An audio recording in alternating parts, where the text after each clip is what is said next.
This episode is brought to you by Marvel Studios Echo. All episodes streaming January 9th, only on Hulu and Disney+. Rated TV MALV. Viewer discretion advised. Maya Lopez has betrayed her mentor, the notorious Kingpin. Now on the run, she returns to her hometown to prepare for the biggest fight of her life. Don't miss Marvel Studios' hardest-hitting series yet. An epic 5-episode event. Marvel Studios Echo. All episodes streaming January 9th, only on Hulu and Disney+. Hello there, and welcome to Scare You to Sleep. I'm your host, Shelby Scott. Tonight I have for you the first part of a tale that takes place deep in the swamps of Louisiana. Now, curl up and relax while we take a trip with the Aumaille Tour Company. I've worked for the Aumaille Swamp Tour Company for 32 years now. Once upon a time, the Aumaille family owned this entire town. They had hundreds of acres of sugarcane crops and lived in a big, colorful Creole mansion that sat about 100 yards away from the swamps. Now, the dwindling descendants of the family run a swamp tour out of the dilapidating remains of that mansion. Most of it had been burned down during the Civil War when the Union Army had set fire to the surrounding sugarcane fields and vegetable gardens. After the war, the family slaves did not return to become sharecroppers as was common. No, they ran far away and had preferred to brave the smoldering sugarcane and risk starving to death rather than stay at the Aumailles, leaving no one but the family, whose skills were limited to ordering around slaves, to try to care for the large home. As the story goes, it wasn't just the cruel treatment from the Aumaille family, but the land itself that drove the slaves away.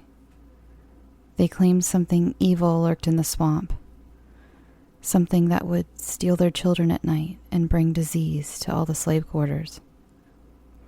We're fairly certain now that it was gators that would snatch the children, probably as they played on the water's edge in the cool night air. And all that water breeds mosquitoes, which these days we know carry yellow fever and all kinds of illness. Sometimes I feel wrong for even working here, knowing what went on this land. I think the Aumailles felt the same way. The last direct great-great-great-grandson of the family lives in Mississippi now, and only comes down once a year, or after a severe storm, and even then he gets in and out as fast as he can. William Aumaille VI admitted to me once on one of his brief trips. I tell you what, John, ever since I can remember, feels like this place don't want me here. I get this creepy, crawly feeling in my skin, and I just sign whatever papers need signing and I skedaddle. I can't help it. This damn place must be haunted or something. Ever seen any ghosts here, John? Not a one, I replied. He laughed nervously, clapped me on the back, and headed out the door to his rental car. I think it was more guilt than ghosts. After all, we were instructed not to mention the atrocities his ancestors committed while they lived here.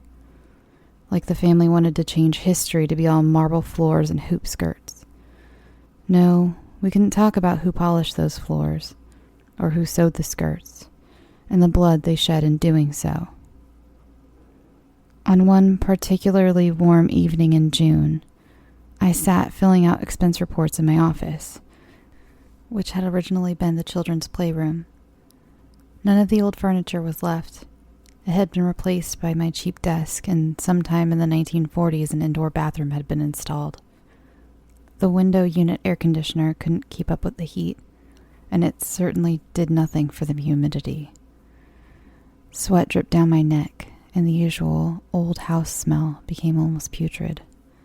I decided to take a smoke break out by the dock. The smell was just too awful to sit in. I grabbed my cane and made my way outside to the gravel parking lot. I'm only 58, but I walk like an 82-year-old. I used to be a tour guide, you see, but there was a bad accident. It doesn't matter. I'm not a tour guide anymore, just an office manager with a gimpy leg. I crunched through the gravel to the dock and noticed one of the tour boats was missing. It was late for a tour to still be out, and Cheryl, the lady who books the tours and runs the gift shop, had already gone home. She never left before all the tours were back. That mean old bitch couldn't pass up a chance to slip in her "The South Will Rise Again" speech to the tourists as they browsed our sad little gift shop. Most of the time they nodded politely, other times they were rightfully offended by the bits of racism she peppered in. She's been warned several times. I would have canned her ass, but William Aumaille VI said he just didn't feel right firing a 76-year-old lady, no matter how bad for business she was. I decided to hobble over to the gift shop. It was a converted overseer's cabin. Perfect place for Grand Wizard Cheryl, I suppose. We sold baby alligator heads covered in varnish, alligator teeth, local preserves, pepper jelly, and other useless knickknacks. There was also a small book about the history of the house. I had never read it. I'm sure it was just some sugar-coated bullshit written by one of the Aumailles. We kept the CB radio we used to communicate with the tour boats behind the cash register. I picked up the receiver. "Boat 3, what is your location?" Before I could get an answer, the bell above the door chimed. Someone had walked in. A young woman with curly black hair stood with her back to me. I put the receiver down. "Ma'am, did you just get back from the tour?" She didn't reply. I walked around the counter to approach her. "Ma'am?" I then saw that she was soaking wet. Jesus Christ, not again. Oh God, no. I mentioned I was in an accident, and that was why I didn't do the tours anymore. I guess if we're going to move on with the story, you deserve a little more explanation for any of this to make sense. Although none of it makes any sense to me to this day. 20 years ago, I took out a group of about 15 people on a night tour of the swamp we did in late fall. It was sort of a gimmicky thing we did. Tourists like to be spooked, especially down here. It doesn't hurt that the tour starts at an actual old plantation manor that looks straight out of a Vincent Price movie. As the large pontoon tour boat left the dock, I went through my usual spiel where I explained that no one actually lives in these swamps. The Aumailles still own a lot of the land and charge hunters a fee to use it, and parts have since been sold to other families who do the same. It isn't like the movies where a bunch of inbred rednecks live in shacks, just waiting for any unsuspecting lost traveler for them to sodomize or cannibalize or both. That last joke usually got me a mix of tongue clicks and uncomfortable laughs. We eventually arrived at the remnants of the old sugar mill where the family would process their own sugarcane. It had long ago been swept down into the swamp by flooding. All that was left were the sagging bones of a once 3-story wooden building, half submerged in the 14-foot deep black water. "Sir?" I heard from the back of the dark boat. I shined my large lantern to see who had a question. My light fell on the beautiful face of a young woman. I never usually took notice of faces on my tours, so I was surprised by the heat that rose in my neck at the beautiful sight of her espresso-colored skin and brown eyes. I realized I was staring and had to shake myself back to reality. Yes, ma'am. You have a question?" "Yeah, you said that no one lived here, but who's that over there?" She pointed. I shined my large flashlight to the woods next to the ruins of the mill. Through the trees I could barely make out what looked to be a young boy, standing there, staring. I figured that it was probably some local kid trespassing to hunt on the land. Something I would have to report when we got back, but before I could answer, I heard a shriek from the back of the boat. "Y'all, there's more, there's more," a petite blonde woman exclaimed. All the tourists had small flashlights on them that we handed out at the beginning of the trip, so they could try to spot any nocturnal wildlife. They now all had them pointed to the opposite shore. "They look like slaves. Did y'all set this up to scare us? Oh, shame on you. It looks so real," said the blonde lady. I couldn't answer. I couldn't speak. I couldn't believe my eyes. This had to be a fucking joke. There on the shore were about 30 men, women, and children. They looked to be dressed as slaves. 15 small, round beams of light bounced across their faces. They were all staring at us, and they did not look happy to see us. I quickly shined my light to the side of the shore with the sugar mill, where the young woman and I had seen someone in the first place. Sure enough, there were people there too. These weren't slaves, however. I knew who these people were. I had seen their arrogant faces day in and day out for years. They were the Aumailles, the same Aumaille family members who hung in yellowing portraits around the house, whose faces we sold as postcards and on jars of jam in the gift shop. Aumaille, Aumaille, and her husband Romuald, their 6 children, even little Nanette, who had died at only 6 months of yellow fever. The children's husbands and wives and their children, every member of the Aumaille family, it seemed, including old Vivian Aumaille, the last family member to die in the house in 1976, shortly after her 100th birthday.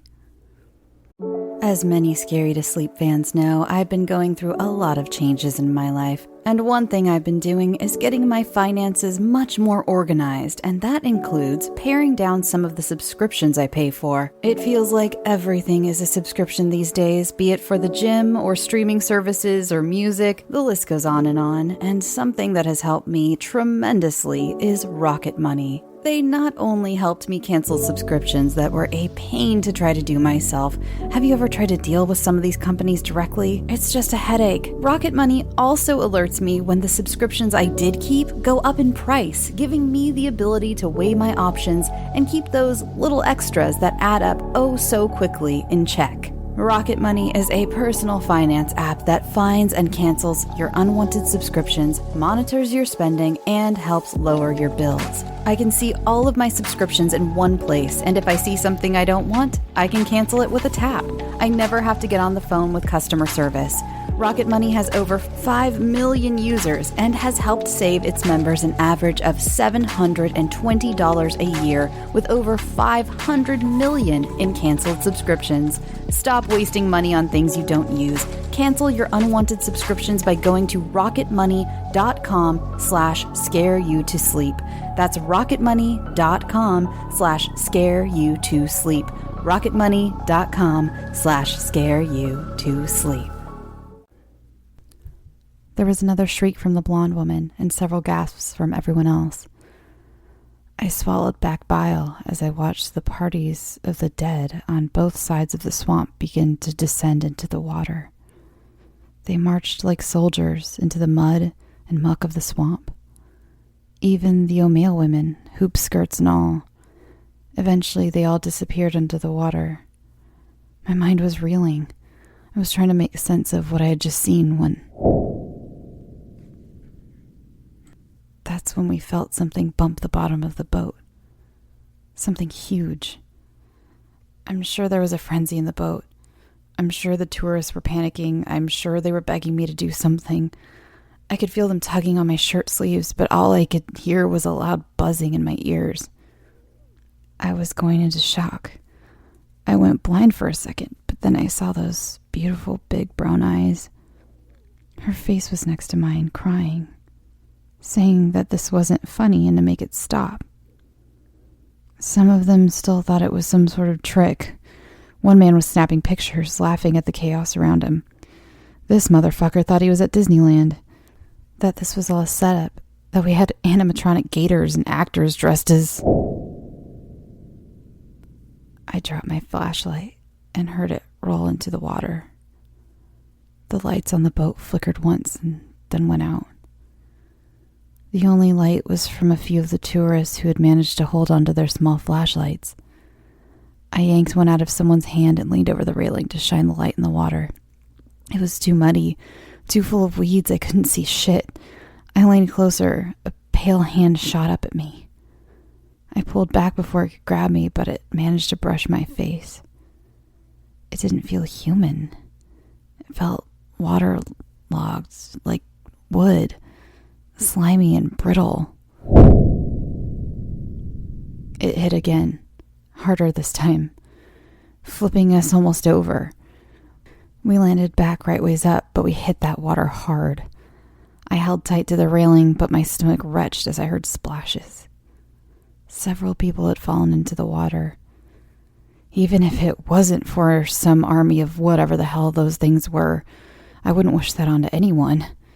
If the gators didn't get you, the poisonous snakes, snapping turtles, or weeds wrapping around your ankles would. The boat was slowly being pushed onto its side. I was now curled around one of the bars holding up the shade of the boat. I meant to yell to the others to do the same, to hold on, but the words just kept escaping as less than a whisper from my mouth. What could be doing this? This isn't some little fishing boat. It's a large pontoon boat big enough to sit 25. I had my eyes shut tight as I held on. I couldn't look. I didn't want to see what was going on. I couldn't. As the boat angled sideways, I could feel a clammy breath on my face. It smelled like wet earth and decay. Something was leaning over me as I hung on for dear life, but I didn't open my eyes, even as it stroked my cheek. That was it. We flipped over. I hit my head hard on something metal. Muddy water filled my mouth and nose. I was seeing stars, and I was fighting the urge to close my eyes and just go to sleep. I swam with all my strength to the surface, praying to God I wasn't actually swimming down in my confusion. The water was so dark, and so was the sky. Nothing made sense. Which way was I going? I felt them grabbing me. I felt those dead things trying to pull me down. Or was it the tourists trying to get me to save them? I couldn't be sure, so I just started kicking. I didn't care. I couldn't let those things get me. I sure as hell didn't want to spend eternity in this godforsaken swamp like they were. The slaves were right. There was an evil here, and I had to get the hell away. I kicked them all off me, and I swam toward the old sugar mill. I knew there was still a road that led back to the house from there. It was overgrown, but I wouldn't come across any quicksand. I got to the muddy shore, and I began to claw my way out of the water. Something grabbed me. I looked down. It was a slave man. His face was gray, and it looked as if algae had begun to grow in his hair. He had a hold of my ankle. I tried to break free, but it was like trying to shake off a bear trap. I looked out toward the flip boat. In the moonlight, I saw a frenzy under the surface of the water that was akin to piranhas feeding. I felt my stomach retch again. I looked back at the man, his face solemn. I'm sorry for what happened to you, but please, I'm not one of them. I'm not an Aumaille. I'm not whatever made you this way. Please let me go. I have a family. I begged. A wave of anger washed over the man's face. He yanked hard and twisted my leg. With a loud pop, I screamed. I grabbed a large tree root, pulling myself forward at the same time, attempting to free myself, but I only heard more snaps as his grasp held.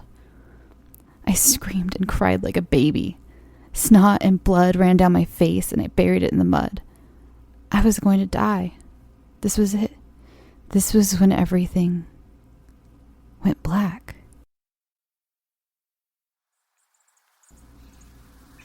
They found me the next day.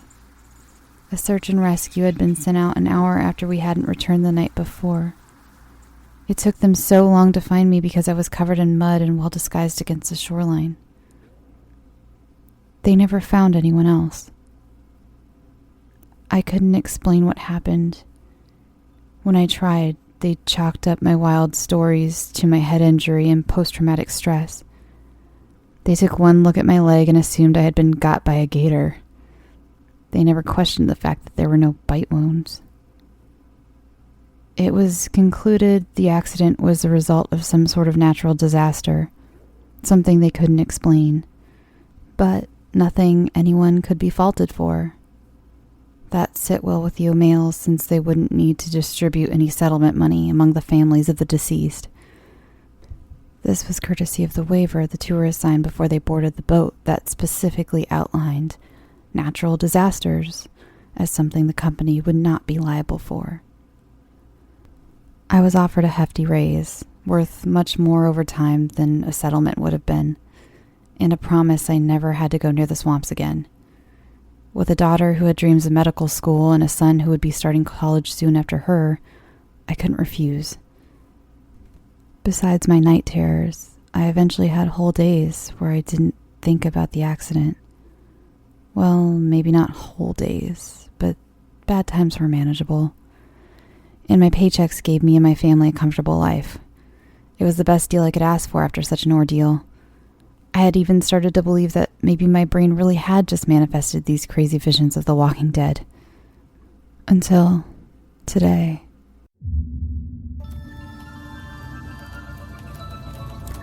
Thanks for listening. Don't forget to subscribe so you can find out the terrifying ending of the Aumaille Tour Company. If you'd like to submit a story for me to read, feel free to contact me at scareyoutosleep@gmail.com and follow me on Instagram at scareyoutosleep. Good night and sweet dreams.